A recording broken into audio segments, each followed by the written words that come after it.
സുന്ദരിക്കുട്ടീനെ അറിയോ ഗൈസ്? പൊട്ടൊക്കെ തൊട്ട് സുന്ദരി നിൽക്കണുണ്ടോ ഫാത്തിമ? ആ കന്നഡ വെച്ചേ, കന്നഡ കൊള്ളാം.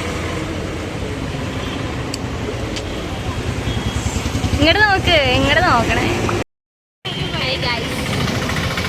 ഇത് വ്ലോഗ് നമ്പർ 27 ആണെന്ന് ഫിദ പറയാൻ പറഞ്ഞു. ഈ കുട്ടിയെ കണ്ടിട്ടുണ്ടോ? ഈ ഭൂതകണ്ണാടി വായിച്ചു. ഞങ്ങൾ ത്രെഡ് ചെയ്യാൻ വേണ്ടി ഞാൻ ഇടത്തലേന്ന് മൂവാറ്റുപുഴ വരെ വന്നു. പിന്നെ അത് മാത്രമല്ല, ഫാത്തിമേൻ്റെ യൂണിഫോം വാങ്ങാൻ കൂടി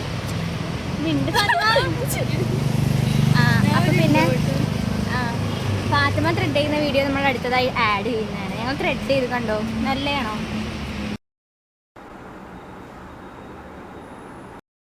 ഞങ്ങൾ ഇത്ര എടുത്ത വീഡിയോ വന്നെന്ന് ഞങ്ങൾ പ്രതീക്ഷിക്കുന്നു. കട്ടായിപ്പോയി. അപ്പം എന്താ പറഞ്ഞത്? ഫാത്തിമ എന്നിട്ട് ഈ ഇച്ചിരിക്കാട്ട് നെച്ചിക്ക് വേണ്ടി ഫോർഹെഡൊക്കെ ചെയ്ത് 20 രൂപയും കൂടി കൊടുത്തിച്ചു. ഇനിയിപ്പോൾ ഇനിയിപ്പോൾ ക്ലബ് ഷവായി പോകാനാണ്. ഇടിപ്പോൾ ഒരു ബസ്സിൽ നിന്ന് പോയില്ലേ? ആ ബസ്സിൽ നിന്ന് പോയായിരുന്നു.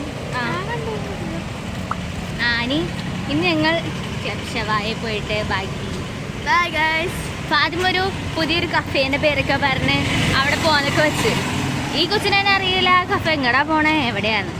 എന്നിട്ടാണ് അടിപൊളി കഫേ. ഈ വണ്ടിയും കൊണ്ട് പോവാം. അതെ.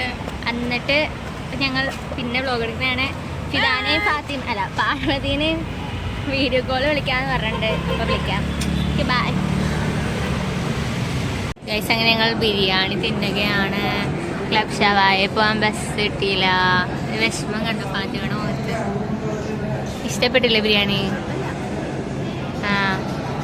അപ്പോൾ